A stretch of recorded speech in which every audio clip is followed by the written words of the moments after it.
All right, so what I want to show you guys is Pulumi, which is is a way to programmatically create cloud resources in Azure or AWS or a bunch of others that they support. And and I want to show you how it works in the context of an Orchard application, but it works for any website that you want to deploy. So this is deploying infrastructure, or it supports the notion of infrastructure as code. So what this allows you to do is define your infrastructure literally as code, and that's very powerful because it allows you to create, for example, your Azure app service or even a Kubernetes cluster programmatically, so you don't have to do it manually. And of course, there's tooling out there already, such as Terraform and others, but they call it infrastructure as code, but really they are mostly a bunch of YAML files or configuration files. And what I think is unique about Pulumi is it enables you to express your infrastructure truly as code. So in my case, I use C#. They also support Python, JavaScript and TypeScript. So yeah, so what I did for this demo is I prepared a small Orchard Core website. It's very basic. I haven't added anything but a simple custom module with just one feature. It has a setup page here. So what I'm going to show you is how to deploy this to Azure, but I'm not going to create the resources in Azure manually. I'm going to do it using Pulumi. So let's have a look at Azure. This is my own account. So what we're going to do is just have it create a resource group. And then I want to create an app service plan, an app service that will host the Orchard website, and an Azure SQL server in a database. And then we'll use that connection string to set up Orchard. And that part, setting up Orchard, I'm doing that manually. Ideally, I would also automate that. So I can execute a recipe, for example, but I don't know enough about Orchard Core yet. So that might be for some other demo. So let's get started. So the way it works with Pulumi, you create a project, and that could be a C# project, or it could be a TypeScript project, or any of the supported languages. So what I did, I created a C# project, obviously, which I have here. So I call it orchard.infra.share. I have it open here in JetBrains Writer. It's a very simple file, actually. It might be a little bit long-winded because it's defining the resources, but the structure is very simple. It's just a program file, and all you do is just define a bunch of resources. So I'll walk you briefly through each of them. It's not that many. So we start, as I mentioned, with a resource group that we define here. An important concept of Pulumi I forgot to mention is they have this concept of stacks. And what a stack is, it represents an instance of your Pulumi project. So this project represents my infrastructure of my website, if you will. Again, that's the Azure App Plan, the app service, the database. And a stack is an instance of it, and that would represent an entire environment. For example, you could have a staging environment and a production environment, maybe even a testing environment, or maybe even a environment for feature brands. So you could automatically spin up an entire environment to test out a particular feature and tear it down once you're done with it. So that's the notion of stacks. And here I'm reading the current stack name, and then I use it in some strategic locations. For example, I like to use the environment name as part of the resource, so that when I'm in Azure, I can make a distinction between the various environments that I created. So that's the resource group. Some storage accounts. I'm not actually using it at this point, but I intended to use it to configure Orchard and enable some of the Azure features so that some stuff would be stored there, maybe media. I am building my Orchard website as a Docker container. So for that, I need an Azure container registry, which I'm defining here using a basic SKU. And then I mentioned the SQL server that I'm creating here. And on that SQL server, I will create a database. And then once the database is created, I'm building up a connection string that I will be exporting. An export or an output, as they call it, can be used by other Pulumi projects if you want to use it. And that's useful, for example, if you have, for example, a microservices-oriented architecture where you have a shared platform consisting of, for example, a Kubernetes cluster and a key vault, or actually that's another good example, but the cluster is a good example, and a Azure container registry. So that will be the shared infrastructure. But then, of course, you have your microservices projects, and each of them, they might also need some infrastructure that's specific to a microservice. For example, a database and a key vault, some blob storage, and that sort of thing. But for the, if you use Docker images, then you need to push them to the container, but that's a shared resource, the container registry. So you would export that connection string to the container registry as an output of this Pulumi program. And then other Pulumi programs can import those or reference those tags, if you will. That's a very nifty feature of Pulumi, I think.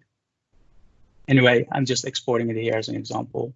But I do need the DB connection string. I'm setting it here as part of my app service setting somewhere, or I'm not seeing it. Anyway, we'll get to that in a second. So that's the DB connection string. Then I'm creating a app service plan using the Linux OS because I'm gonna host the Docker container there. Here I'm actually creating an app service for the website with some settings. And here's the connection strings. It's a separate section. So here I'm setting the DB connect string, but I'm not actually using it for the website because, as you know, when you set up an Orchard website, you have to specify the connection string in the setup screen. What I want to do ultimately is use this string and automatically set up the website. But that's something I need to investigate a little bit further. And that's the end of it. And here I'm just exporting a bunch of stuff as an example. But I'm not actually using it. And so in this case, it's a useless example for you guys. But yeah, I have it there anyway. So again, this will create all of these resources. You use the command line, a command line tool called Pulumi to run this program. Of course, you can integrate it with CI/CD systems. For example, Git Actions, GitLab, DevOps. There's the whole any CI/CD system is supported, of course, because it has a command line.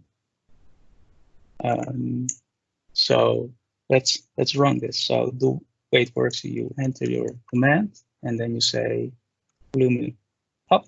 As you notice, I am in the correct directory. This is the directory containing my Pulumi project. The first thing it will ask is to create a stack. So let's create a staging app.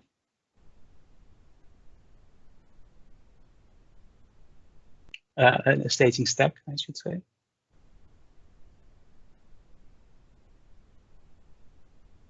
And the first thing it does, it's gonna. So the way Pulumi works, it works with a desired state system, similar to Terraform. Oh, wait. What's it saying? Oh, yes. So an important setting that I need to configure is the Azure location. It needs to know what region to use. So let's do P. P is my alias for Pulumi.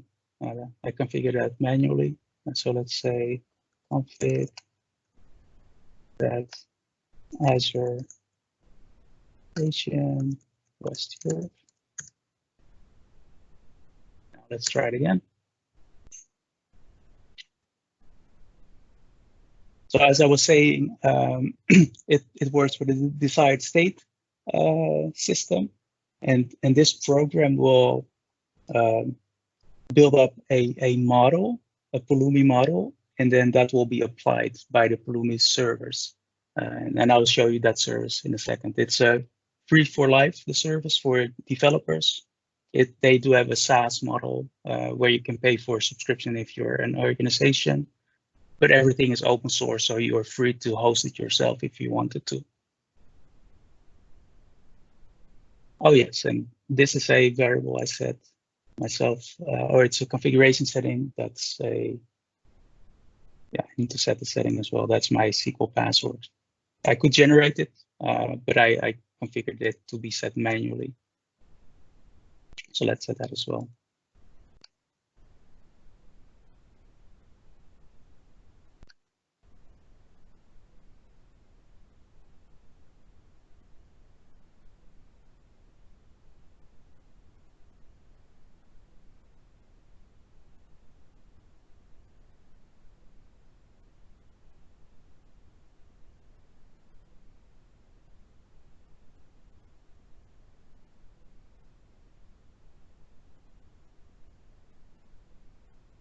Hopefully it will now work. Okay, so this is the preview. So it's going to create these resources listed here. And then it's asking me if I want to continue, and then I say yes. So now it's actually going to create these resources. And if I switch to the service that I mentioned, let me refresh. So it created one stack called staging. It knows that it started a few seconds ago. And it's this service that will also actually then apply the changes on Azure. So so it created the resource group, so maybe we can already see it in Azure itself.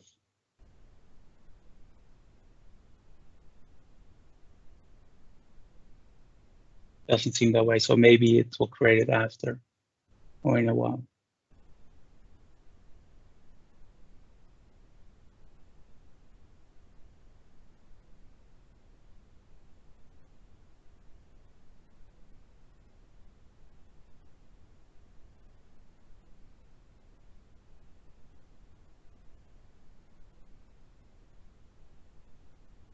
Or maybe I'm logged into the wrong Azure account. That's also a possibility. It uses the same Azure connection that you use when you use the AZ command. That's the Azure CLI. I didn't check beforehand, so it's going to be a surprise. Someone is paying for it. That's what matters. Indeed. And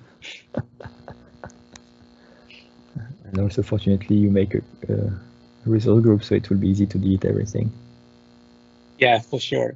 And that's also the nice thing. It's easily spun up, but also torn down with the destroy command. So, is it the Pulumi service that is creating the assets, or is it your command line tool? Is the command line tool communicating to Azure directly, or is it communicating to the Pulumi site that calls Azure? The latter, yes, the latter. So the CLI communicates with the Pulumi service, and Pulumi service creates and maintains the state. So it knows the current state, and then when I perform another up command, it will do a delta, and then the differences will be applied. So then now it's creating everything, but when I make a change in my program and I do a Pulumi up again, it will calculate the delta and then apply the delta, and the service will apply the delta, not the CLI. At least this is my understanding.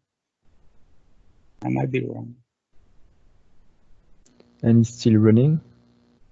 Yes, actually, Yeah. indeed, it's interesting because everything's created, but it's still saying creating.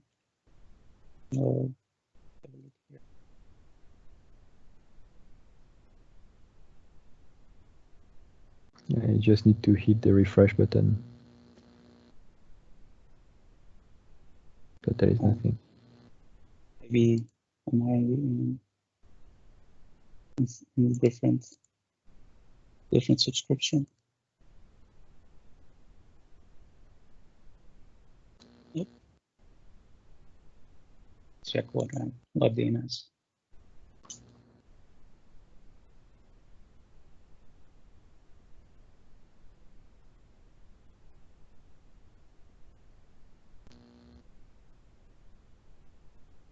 I think if there's a command that shows me the current context of my Azure account. Oh, AZ account maybe.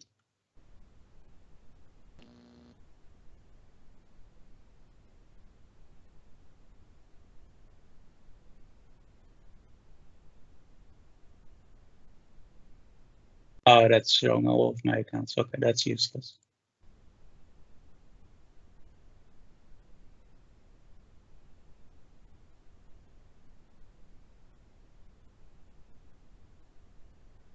Well, it's still working at least. So for the initialization, we had exactly the same problem that when you deploy the site, you needed to still initialize it. So that's why we created the auto setup more functionality. Then you can execute the recipe when your tenant starts. Oh, okay, nice. It's still a PR, right? Yes, still a PR. What are we waiting for? Me? Probably. Because we made some comments at some point about changes to do. Yeah, I asked you again what were those comments, but I forgot. Ah. So it's you. No, I asked you that I forgot something, so it's you. So I have to find the comments I made. I will. You have the notes. You have the notes. The notes. Wait, it part of it must have been part of a meeting. So I demoed it. Okay, so we'll find the meeting with the comments then. Gabor will help us. He's got all the. I think we talked about should it also spin up tenants with default recipes and things like that. I think we talked about something like that. Okay, we'll see. I will find it back. Okay. I think I think there's a service area, but yes, you get the idea. If it works, it's great, and then all the resources will be there, and you can just push to, well, in my case, to my Docker container, and that will automatically deploy the site, and then it's repeatable. That's cool, and yes, it will be even cooler when we have the net command line tool that will be able to generate sites and tenants. Yes, without that would be interaction. That would be awesome. Yes, I'm looking forward to that VR being merged. Good. Thank you, Sipke.